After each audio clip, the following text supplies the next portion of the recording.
Você já ouviu a história de que Deus enviou ursas para atacar um grupo de jovens?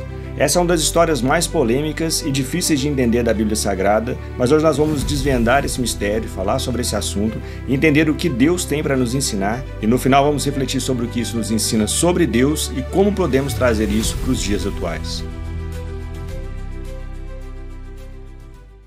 Fala pessoal, eu sou Matheus Ganga e hoje vou falar sobre uma história bem polêmica, difícil de entender. Mas eu queria, antes de tudo, agradecer as pessoas que já estão inscritas aqui no canal. Muito obrigado. Vocês têm feito a diferença para que o canal continue evoluindo e que a gente consiga fazer mais vídeos. E peço para você que não está inscrito ainda que se inscreva no canal para não perder nenhum conteúdo. É feito com muito carinho e para falar da Bíblia Sagrada, de histórias de vida cristã que nos ajudam a crescer espiritualmente e em nosso relacionamento com Deus.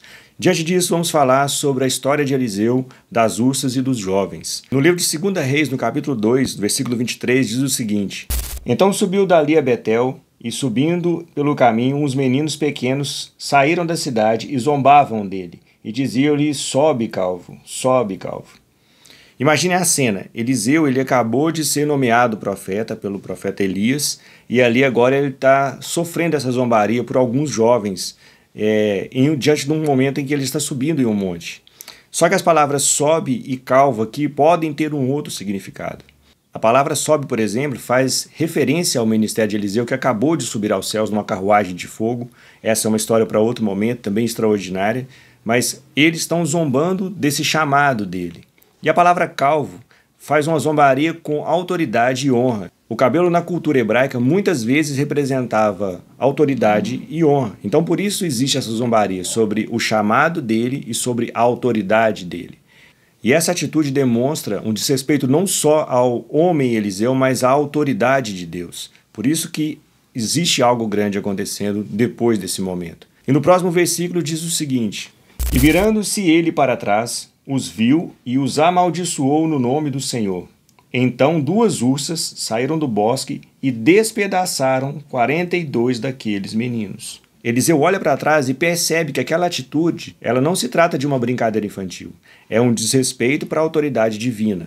Então, no nome do Senhor, ele os amaldiçoa. E isso quer dizer que ele está entregando aqueles meninos ao juízo de Deus. E o que acontece?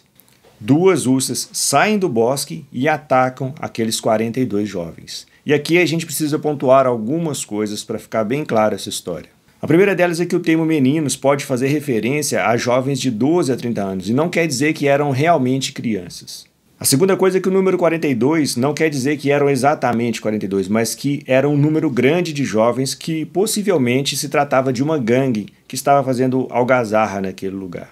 E a terceira coisa é que a ênfase do texto não está na violência, mas sim em zombar de Deus e de seus profetas. Esse é o ponto que deve ser analisado o texto. Esses jovens estão zombando não só de um homem chamado por Deus, mas do próprio Deus. E a partir desse ponto nós podemos perceber qual que é a atitude do profeta Eliseu.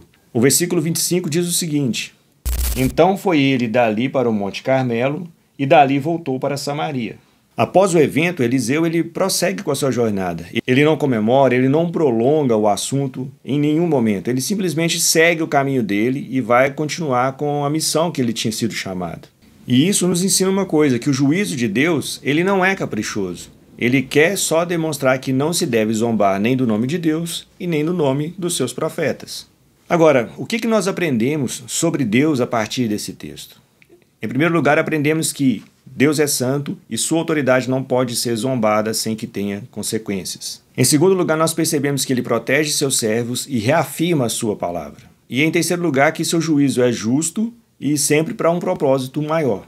Agora, o que eu posso aprender para a minha vida a partir desse texto?